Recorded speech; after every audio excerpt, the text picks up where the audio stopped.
Good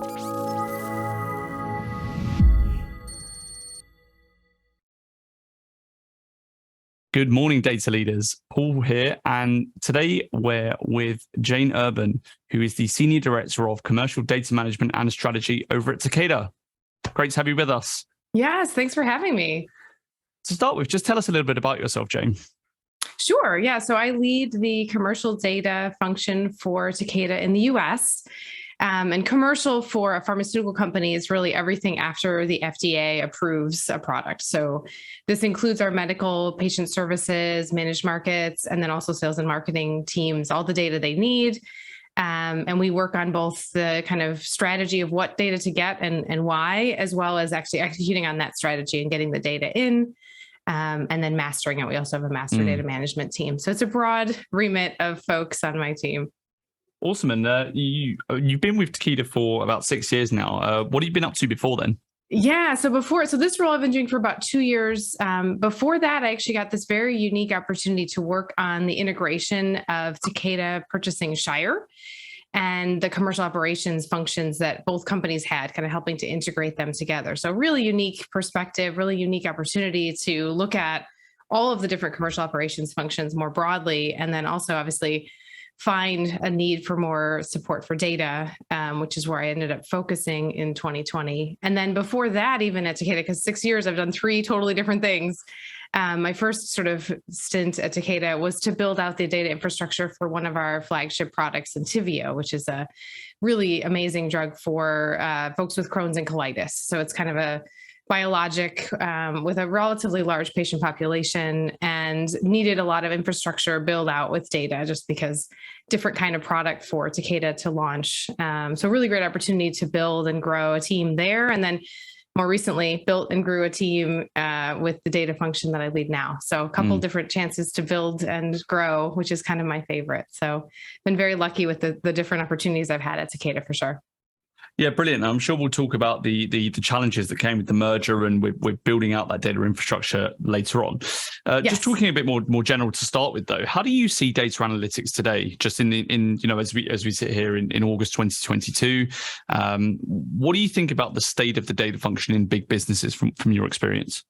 I think it's in a really big moment of change certainly across the industry I'm in, which is all the healthcare, pharma space, but really across all the industries. When I talk with colleagues in finance and insurance and even in consumer product spaces, there's this real pivot towards data as an asset, data as like a core part of the business, and also data turning into products, which is also a really different way to think about data. And so I think there's actually a neat kind of overlap and nexus of software and data coming together. So that mindset of developing new software products and kind of shipping them, I think is coming to the data space, and it's really merging together a lot of different skills. I think, you see data science and data engineering sort of subspecialties of data that did not really exist even 10 years ago. So there's quite a lot of change that I see coming across the data and analytics space, and the power of data too, like the way that we can use data, especially in the United States where we have a little more flexibility. We don't have the GDPR restrictions that happen in Europe. I think there's obviously double-edged sword there. Some things are really great about that, but other things are a little bit more risky from a privacy perspective. However, it does afford us the ability to really connect a lot of different data together to tell a more effective story and hopefully have a more effective and, exciting experience for consumers of whatever you're using data to engage with. So whether that's giving people the right messaging at the right time or alerting them to something they didn't know before and using data to do that, I think there's just a lot of really exciting opportunities with data and analytics that I've seen, especially accelerating over the last couple of years. And I think that's part of what's really nice about being in this space. I'm obviously a little biased, but I think this is a space that has a lot of potential to really shift and pivot over the next few years, I think, as well. So yeah, it's a big time for data. Data's having like a pretty big moment, I feel like.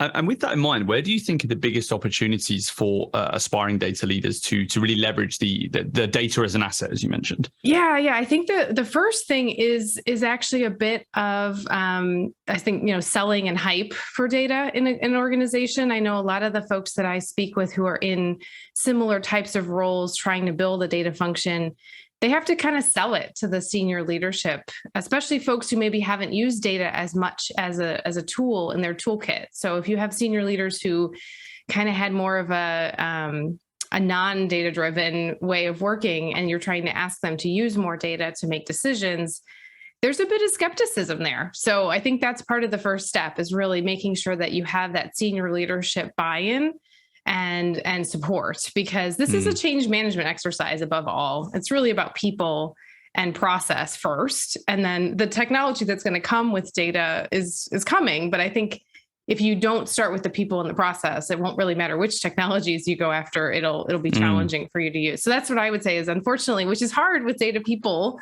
data enthusiasts, as I call it, sometimes, to try to go and sell. That's pretty far away from the core competency of a data leader, data professional. But that, I think, is what's needed right now in that moment of transition and change that's happening.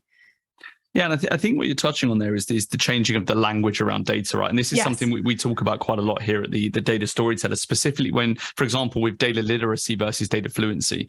It's a much easier case to make for people to say that you need to be fluent rather than you need to be literate, because that implies that you're illiterate, right? And it's just all these psychological, as you said, you start with the people in the process, and the technology comes after, just like you said earlier with the data infrastructure.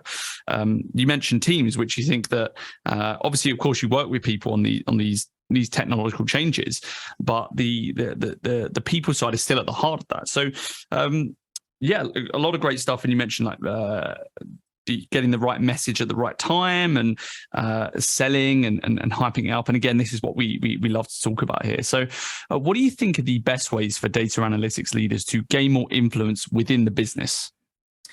It actually maybe is more simple than people expect. I think it's just having good conversations with your peers, with your sort of diagonal leadership, with your manager, all of those things. And depending on where you are in the organization, like for me, I'm working with kind of the head of our commercial operations group, and then the business unit leaders, right? The folks that are kind of driving the different franchises of drugs in Takeda's portfolio. But I think having frequent and honest conversations, I think one-on-one especially, because some of these senior leaders, they really do have a lot of questions. They want to learn, they're excited, but they're also a little nervous about not knowing what they don't know, and asking perhaps a question that they feel like they're asking a dumb question when they're not. They're asking a super reasonable question.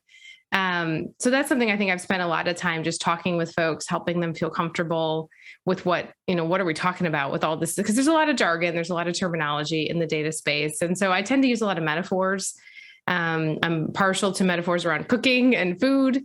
But I think those things sort of help people ground themselves on, okay, I know what that is.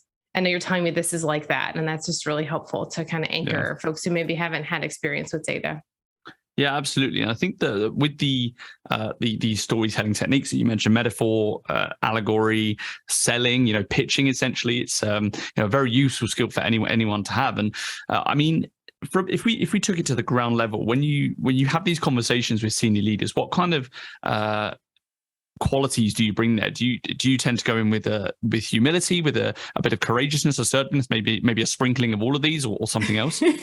Yeah, it's definitely a mix. I think the first thing is definitely to go in saying that there's a lot of really great things that this leader, whoever it is, can bring to the conversation. I mean, their expertise is super valuable in giving that business context, understanding the customer, understanding what kinds of situations are occurring out in the kind of selling space, or in the, whatever area they're in their leadership role. I think the other piece, though, is also trying to understand what I can do for them, right? What's in it for them, right? And that to me is always kind of classic, what's in it for me kind of conversation, where you're saying, here are some things that can be easier, better, faster. You can make more confident decisions, right? Like, it's not saying you wouldn't still make the decision, of course, but how nice is it to have something behind it to say, well, we checked with this, or we have, data that backs this up, that says this is the right way to go, and that's the less good way to go. And so I think that's part of it too, is what's the value proposition for that leader, where data can actually provide value. And it doesn't have to be like an exact number, like an ROI. I think people tend to go straight to this idea of, I have to calculate an ROI to be able to sell the value proposition of data. And that's really hard to do, right? To say that this data yielded this increase in sales is a really far away stretch. So instead, I think it's talking about making better decisions, more informed decisions, almost like a peace of mind concept, right? You feel more confident and better about the decision you made because you had this data, which I think does have value. It just may not be attributable directly, like an ROI kind of calculation. So that's a bit of what I think about too, is kind of what's in it for them. What do they get out of having this data in their world? Because it's definitely an investment to put this infrastructure together and to build out a data function for sure. And I like to think about it like when you walk into that meeting, it's about painting a picture. You can't just write, here's the numbers, here's the hardcore. Yes. You think about like a big battle painting. There's like a lot of stuff going on, a lot of nuance to it. There's a lot of, and that's what makes a good story, right? And that's when you bring these storytelling techniques in and you create this narrative around, okay, yes, we want this, but here's why, and here's how it's going to benefit you, and here's how it's going to benefit the business. And I love that. Super interesting. And how important do you think these soft skills are for data leaders when we talk about communications, influence, persuasion, specifically in terms of building these kind of relationships that yield results for everyone? Yeah, I think building something new like this, where you're really blazing a trail, it's undervalued, probably because I know there's a lot of emphasis on certifications and knowledge of different software platforms and knowledge of different coding languages. That's often what people write in job descriptions for data leaders. And that's not wrong. I mean, it's helpful to know about all those things. And certainly, I think there's a bit of a need for credibility at this point in the maturity of a data function. Most functions are built by people who were in them, kind of out of them.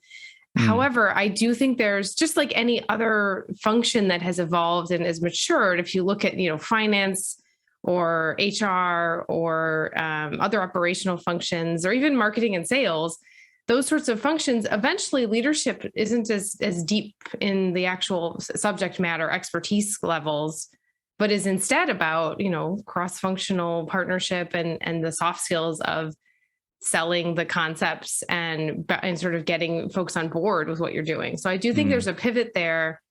That probably the value of having deep coding expertise and being able to quickly build something like a software engineering background may not make sense for a data leader over time. And even software engineering is relatively new. So it makes sense that most of the folks that are leading right now have that background or have spent time in the trenches, doing this work so that they have that credibility.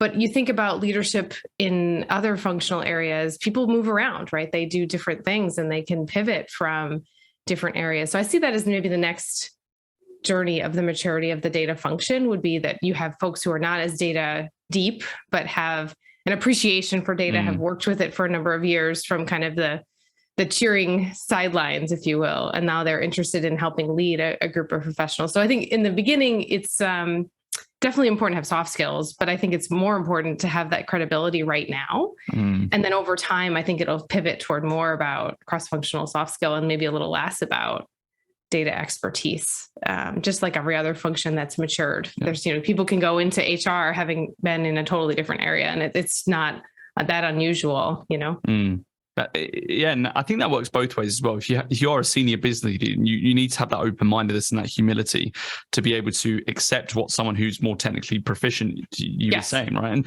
And what I'd really like to delve into is how this applied to your career, specifically from a commercial data perspective, because I think that's a really unique one, because commercial is also about messaging more so, maybe with marketing as well. But if we look at for example, like biologics, it kind of plays less of a role. So how has these soft skills played that role, whether it's like getting that sponsorship from the executives or a couple of war stories maybe where storytelling specifically impacted your role and getting business improvement, let's say? Yeah, no, I think even I'm thinking back to some of the earlier time I spent at Takeda building the Entyvio infrastructure. I think with Entyvio, just a little bit of background, this is a biologic drug that is, it's kind of a niche thing. It's called buy and bill, which is where the physicians actually buy the product and have it in their office. and then they bill the patient's insurance when they infuse it. So it's something that's administered with an infusion where you sit, with an IV. And I think that whole model is a much more business to business kind of an interaction, because you're actually having the physicians invest money in the product and then get reimbursed. And so it does create a whole different kind of mindset that certainly at the time at Takeda was relatively new. Most of the products that Takeda had been working on had been more kind of classic retail pill products where the physician's choosing to write a prescription, but they have nothing to do with the business interactions, right? They're just saying this patient needs this drug and I'm going to write a script and, pharmacies will take care of it. I'm not involved in that part. Whereas with Entyvio, you did have to kind of invest as a physician in the product. So the infrastructure and the amount of detail we needed to know about, where we were sending these products and who was buying them and all that was just very different from a script kind of based product. So that's just some context to understand why the infrastructure had to be really different too, because the tracking levels and sort of the way that you use these products is just completely different. And so as a result of that, going into the executive team who was much more familiar with that pharmacy world and helping them understand the nuance of what it looks like when you're essentially pivoting from a B2C to kind of a B2B sort of relationship with your customer. And it's a selling relationship. It's a very different thing. And so I think for me, that was a big part of the storytelling was really around how different we're going to go to market. And I think most of the folks who were joining Takeda at that time had come from experience doing this. So it was great because we're building a team around this new way of working, but you still had folks who hadn't had as much experience with it. So I think what was nice about it is leveraging the other experts who had done this before as part of the story, right? So bringing in a team of people. So very different approach there. We have a whole kind of like an Avengers model where you have all these different people with different expertise around the same issue to kind of come together and collaborate to solve problems for this new product. Versus perhaps some other, products where almost everyone understands what's happening. So I think the war story of it was really just having to first realize that folks weren't aware of how things work and then helping them learn and bringing along a lot of different people across the whole organization to get on the same page. And that does require kind of an assessment of in fact, if anything, I think I dusted off a lot of marketing skills, right? To say, where are we at our awareness and adoption curve for each of the different stakeholders and kind of mapped them and then thought about what would be needed to get them further along that adoption curve. So I think if anything, the challenge there is really getting folks comfortable to be vulnerable enough to say, I don't really know how this works. And then have that conversation. That's okay. That's all good, but here's kind of what we want to do. And so I think with that, it allowed me to kind of build out the justification, frankly, for a pretty significant investment. Because if you haven't built any of these infrastructural pieces before, you're going to need more people, you're going to need more money. And I think especially the number of folks you need to build something like this was a little bit shocking to the leadership compared to the kind of prescription data tends to come all kind of packaged and nicely ready to go. Whereas the buy and bill space is much more like, trade data feeds from each specialty pharmacy and each distributor, and you're kind of piling it all together and doing all of the sausage making yourself.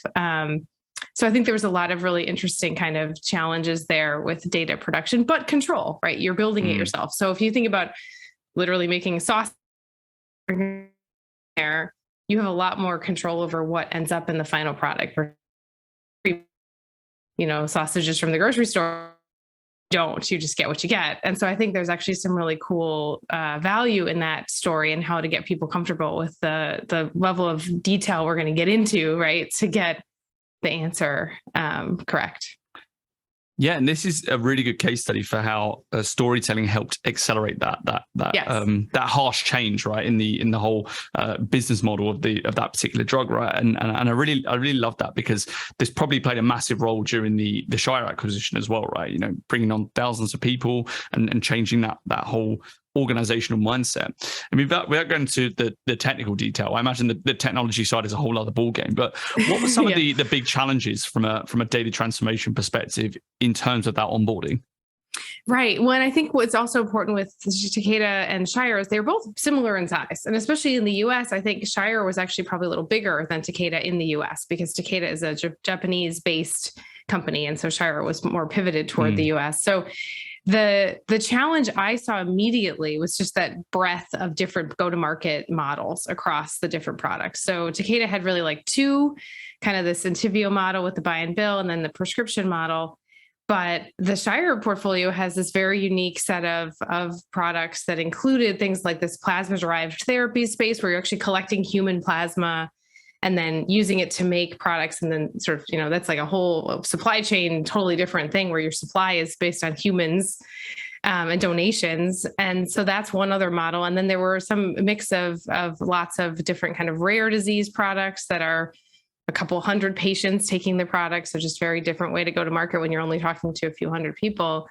And so I think that was the first thing, was really to look at the portfolio and think about what the portfolio strategy was going to have to look like across, the 50 or so different products that we had in the market across the two companies. And then figuring out between all the different capabilities of the two companies, kind of trying to simplify that decision-making process into something of a framework. So a big part of that was, do we have, what do we have in each company? What's the closest thing to the equivalent of this thing? So whether it's like master data management or specialty data or like a CRM system, customer relationship management system, what's the same and what's different?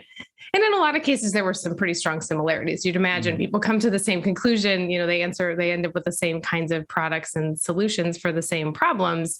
However, there are different ways of thinking about the problems and obviously different mindset. And even more, I think, tricky was the terminology. This is the one thing I'll never forget, was we were using the same phrase or same words to talk about completely different things. And so everyone's like, what's your product master look like? And you describe it. And then you'd say, well, that's not at all what a product master is. A product master is this. And so you'd have this, we both have something called product master, and they're just completely different beasts. And so that, I think, was a big part of when you bring two cultures and two groups of people together and they all have a common understanding of language, instead of figuring that out, it takes a while, because you're both like, I'm going to work on the product master. Okay. And then ultimately we figured out that they were different. They were not at all comparable things. The one was about market baskets and all the different competitor products.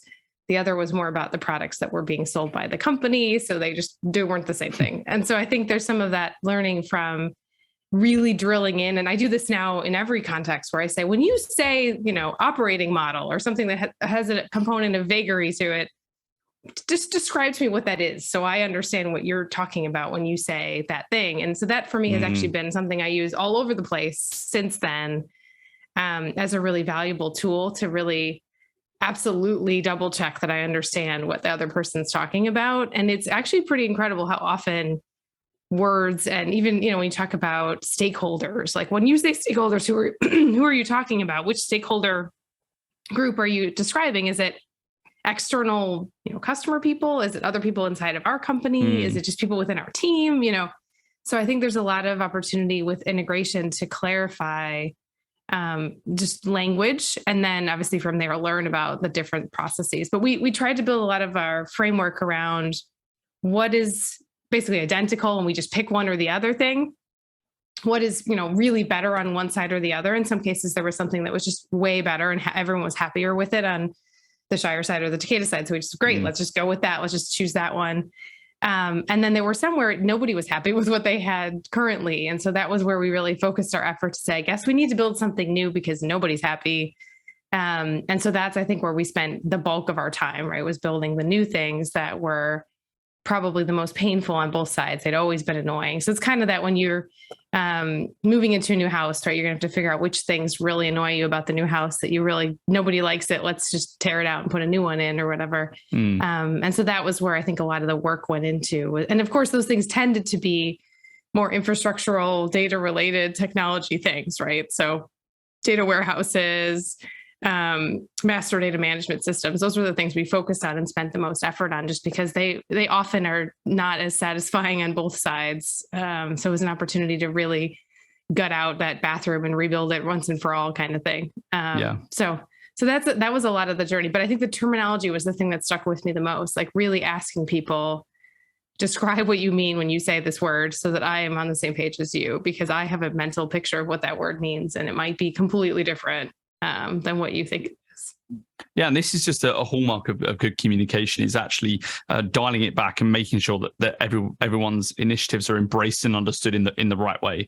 Because if you don't have that same messaging at the start, if you're building on these foundations that aren't straight or aren't aligned, then the house isn't going to be. It's going to fall down eventually. So actually taking that step back and taking it to the base level, I think was a really good strategy, and it sounds like it worked out as well.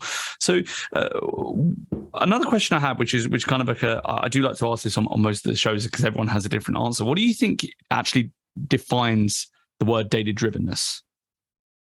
That's an interesting question. I think it's about a mindset where when you have an action to take or a decision to make, that you first think about what data do we have that can help, inform that decision. So when you think about data-driven decision-making or data-driven activities, whatever, I think to me, it's about knowing and thinking about data first and going to the data as your first point of entry into the problem to try to decide what to do. That is going to be, it's a habit you have to build over time. Because I think there's a lot of, earlier on, I think people didn't tend to think of data as a possible source for a decision or an action to take. And now slowly I'm watching that shift happen where people proactively are reaching out to me and my team and saying, do we have any data on this? Can we inform this decision with something? Do we have a report? Do we have an analysis that we've already done, or do I need to do one to answer this very new specific question? And so that to me is how data-driven becomes. It's a cultural thing. It's not a specific process, but I think it's that idea of almost like search before create, right? Like you're searching for data before you create something new. And then you're also using data as the first point of entry to answer a question. So in that sense, it's almost like a center of excellence for data that's proactive. Yeah. And actually, that proactivity can't just come from the data team. It can't just be the data team reaching out to say, hey, what business problems do you need solving? It's also when you get to that level and you grease the wheels of the culture, it's actually people reaching out to you, as you said just then, and be like, hey, do we have any data where we can create this? And then you work in that collaboration, you create that story, and then you solve a business problem or you create business value or you change an operating model for the better for everyone, right?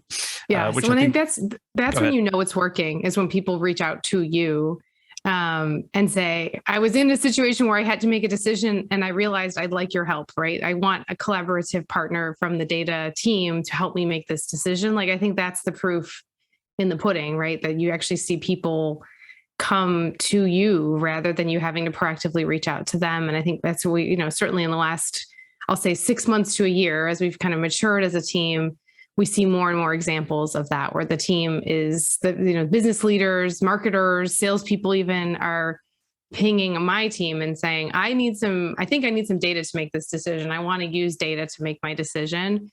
Or I've made a decision. I don't think it's very good. I'd like some data to fix the decision I just made. That's even in some ways more heartening, because it's sort of that realization that maybe data would have helped this decision if I'd had it at the time. So I think that's really been, to me, the joy comes when I have those emails from someone I don't even really know, who's, far away, saying, somebody gave me your name. I think you're the person who can help me figure out how to make a better decision or move forward. Can you help me? That's really satisfying, because that does mean that we're data driven. We want data to drive how we make decisions, how we move forward. But it takes time. I don't think we had those kinds of conversations early on.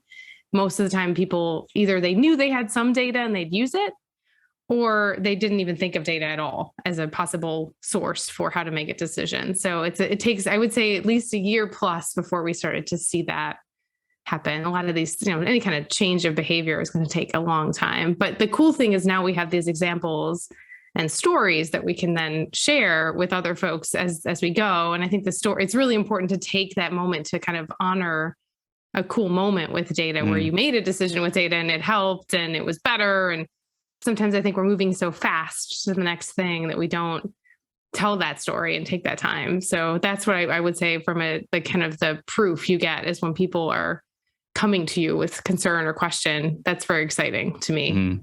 And the first time that happened, was it kind of like an oh my gosh moment, or did that come gradually over increments when people kept doing it and you're like, wow, this is happening now? How did that feel? Yeah, I think it was slower. It wasn't all at once. Unfortunately, there was just like a floodgate opening of people asking for data.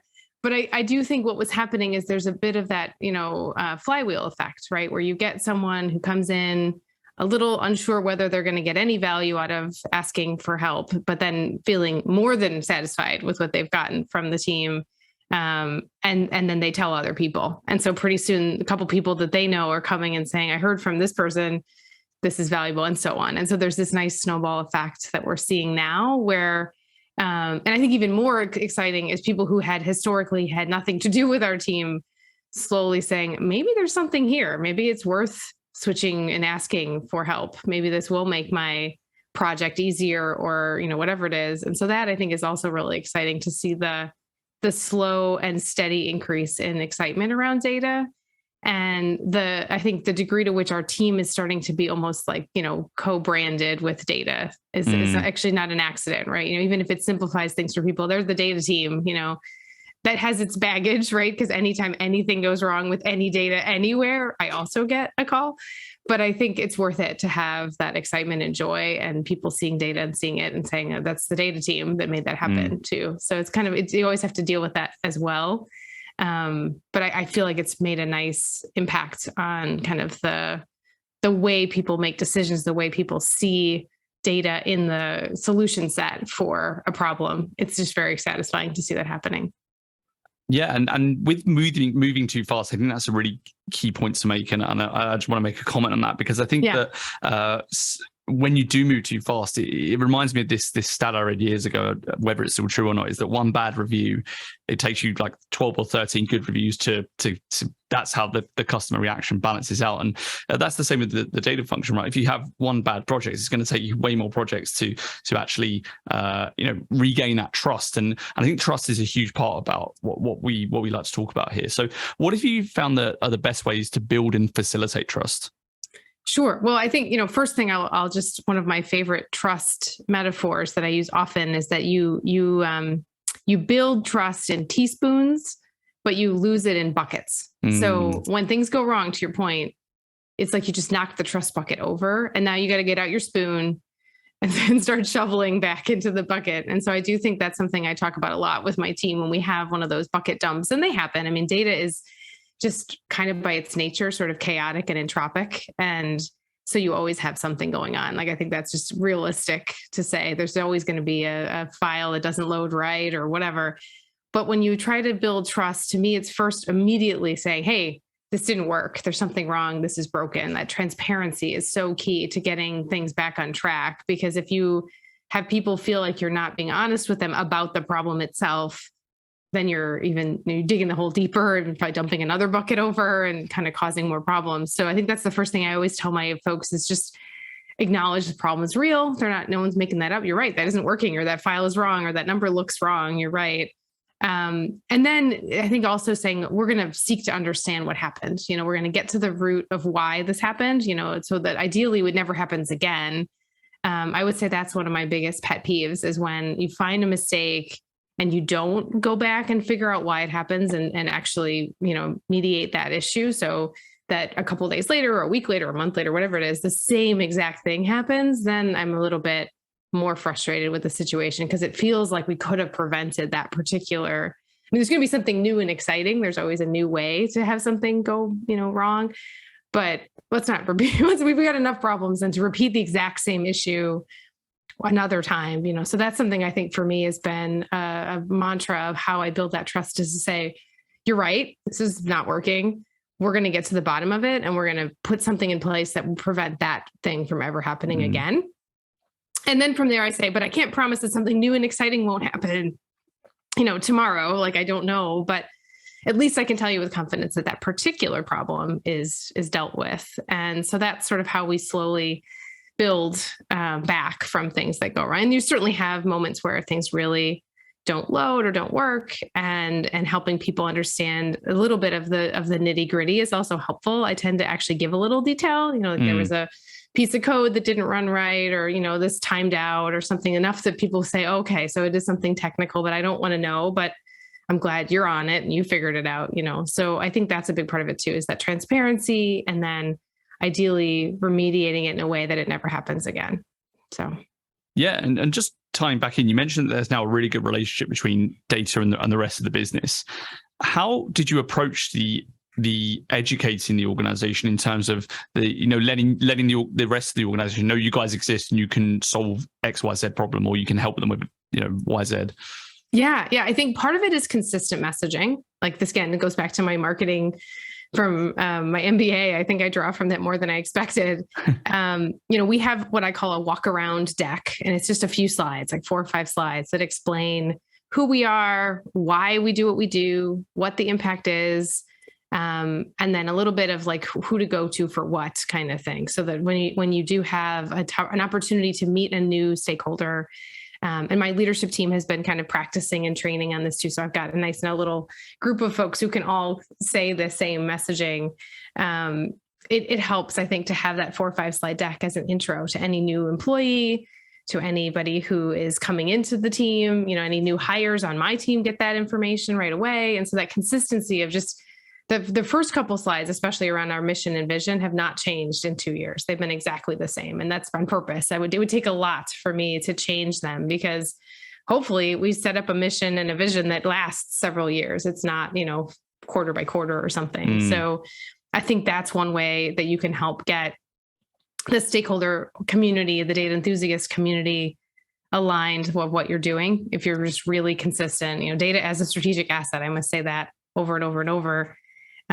Because it does give people, I think, confidence that we're not, changing our minds about what we're trying to be. It's very consistent. So there's an element of trust there too. That's another way to build trust, just being consistent, right? So doing what you said you were going to do and then doing it again and so on. I think that really helps people feel comfortable. And a lot of the work we do is the same thing every day, every week, every month. So there's a bit of that kind of value and consistency. But that's, I think, the main thing. I've done that each time I've had each of these different roles, is having like a few slides that explain, that I can pull up and show and kind of do my spiel, as I call it, anytime I need to. And I've helped get, now I have my direct reports all do the same thing, and they're comfortable doing that. So that helps.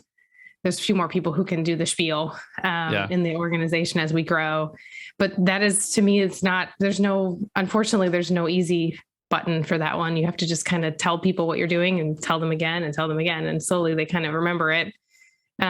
Because that's marketing, right? It's kind of repetitive, consistent, all those things. So I think there's a lot of marketing in this that I didn't expect when I went into it.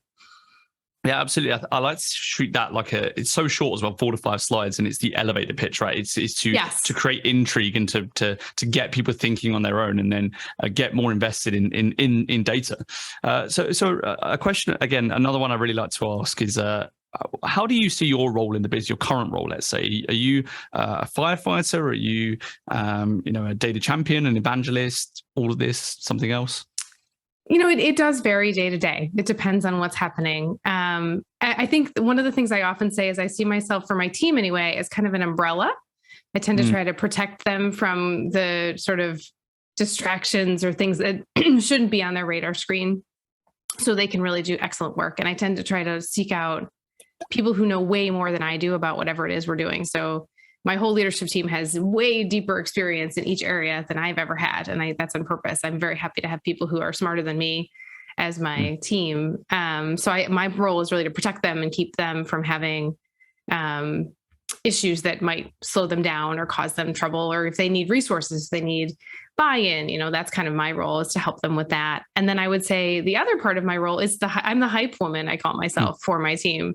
Because I do have a lot of, classically quieter, maybe less interested in getting up in front of a big group of people and talking people on my team, because they really love data. They like to have put on headphones and write code. And, so that's a very different personality type. So I'm very sensitive to that. I don't want to put people who would just absolutely rather die than give a public speech the task of doing a public speech. So that's where I tend to play a role, I think, is hyping up the value of the team.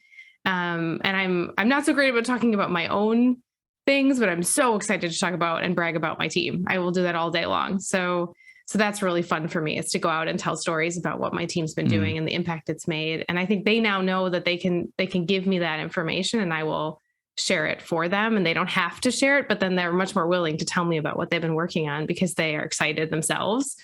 And so that's been a huge part of, I think, what works well. I'm okay with going out in front of a group and talking, and that's helped my team, I think, to be seen as, what their expertise is can be shared much more easily by me maybe than they can share it about themselves. So I think that works well. It's a good combo that we have. And then we also do talk about, we use a lot about superpowers, like different superpowers that people have. Like some people are really good at day in and day out operational, like just really consistent, and they love it. They love the daily kind of like routine. And then other people are better at creating something new or envisioning a different way of doing things or blowing stuff up and redesigning it. So making sure we leverage those different skills. I'm really sensitive to having a diverse team too. That's something I'm really proud of, building out a team, both from the more macro, like, we were 55% female. That's kind of unusual in the data space to have so many women. And also I think, I try to make sure we have a nice diversity of experience, background, race, gender, all those things, but then also diversity of thought. That's another big, I'm really passionate about having different personalities and different thinkers. I forced my team to go through kind of one of these personality assessments, the Insights Colors. It's kind of it's also called DISC, D-I-S-C. There's a couple of different versions of this, but these are essentially getting at what is your kind of energy? How do you like to work? How do you like to engage with other people? What's your communication style? Things like that. And so we talk a lot about the different ways you can approach problems, right? The thoughtful ways, the jump into action ways, and all the different ways you can probably tackle a problem. And having a nice mix of thinkers, to me, is so critical to really having all the perspective. So we have thought about it in a lot of different ways. And that's something I think that allows us to really tackle problems more effectively, because we're coming at them from a lot of different angles. And then the best sort of thinking ultimately wins out for what to do. So that's a big part of what I feel like for a team dynamic, is to have that diversity of thought. So we have talkers like me and the team. We also have some much quieter people on the team, and, trying to make space for the quieter folks. It's something I'm always conscious of. We haven't heard from this person. What's going on? What are you thinking? That kind of thing. And I think in a virtual space, it's been even harder, but we've managed to figure it out that way too, because this team started in March of 20. So we've always been basically a virtual first kind of organization. So it's been an interesting curveball that as everyone is, we're navigating. Well, Jane, it's been a fantastic interview. Lots of really great insights for the guys. So thanks for coming on. Yeah. Last couple of questions. What made you fall in love with data analytics, and what do you like most about your job? Oh, wow. That's a fun one. I really love the idea that this skill set of, organizing and systematizing kind of pieces of information into a really great insight. That's the most exciting part, when you take all this disparate data and come up with, a really amazing, just, a spark of like, oh, wow, I didn't realize that those things happen. That I got very lucky that when I was in college, I got to spend a summer as an intern at Amgen, which is one of the bigger biotech companies in Los Angeles, and finding out that you could write code to predict the kind of way patients would feel and their outcomes and how drugs could affect them and make them feel better. I mean, that just kind of like blew my mind as a young person, and that you could use data and technology to do that. When I was an engineering student, so the idea that my engineering background could somehow be useful to help patients like live longer just was such a cool combination for me. So I got very lucky that I fell into this space at like 21. But I think what I love about my job is actually now over time, as I've become a leader of people, I get really excited when I have opportunities to meet younger folks who are just starting out. Actually, we have summer interns this summer. I had coffee with one of our summer interns yesterday, and the energy of folks who are just getting into this space is so contagious and lovely. And so I think probably the thing I love the most about my job is helping to inspire the next generation of leaders. It sounds very lofty, but I think it hits me that that's a big part of what is so exciting about where we are in the evolution of data as a function, that when I was starting out, it was very new. I don't think people really knew it was going to become what it is today. And I mean, even data science, data engineering, none of those things really existed yet. And so even meeting with one of our, I think she's going into her sophomore year of college, so she's probably like 19 years old, to have that conversation and see her looking at me and saying, I want to do this. This is what I want to be. I mean, that's so exciting and inspiring. And that's probably my favorite thing, being able to do that and work with folks who are coming into the space and falling in love with it and watching them fall in love with it. So I think it kind of goes together, but just the fact that I got so lucky to fall into it so early, and then to be able to be hopefully giving people the spark that I feel about what data can do and how all that comes together to really, in the case of pharma, at least, like help people to live better lives, which is just the best reason to do anything. It certainly gets you up early in the morning. So what advice would you give for aspiring data leaders with that in mind? Yeah, I think the main thing I would say is that sometimes it does feel a little like you're swimming upstream in this space. It's a newer thing, and it's not it's not the standard way of a career building. I think there's a lot more momentum to take you maybe into other areas. And so I would say just stick with it. Keep being passionate about data. I think the data geeks are the right kind of geeks for me, at least. And I think there's a lot of people like you out there. You just have to find them. And I think sometimes that's also important too, to realize you're not alone. There are other people that really find data to be fun. And so finding that community, finding the data enthusiasts around you, I think is so important. So that's another thing I would say is, get into a community early and find other folks that do what you do, or that, you think you want to do. And that's actually the advice I gave my summer intern was like, spend some time with people who do the thing you think you want to do, so you can really understand what it looks like. And hopefully what they love about it is what you love to do too. Otherwise there could be a mismatch there. So that's, I think, really important as you're getting started. Well, Jane, thanks for coming on the show. Again, great conversation, lots of really good insights, and look forward to catching up again soon. Yes. Thanks so much, Paul. It's been great spending time with you today.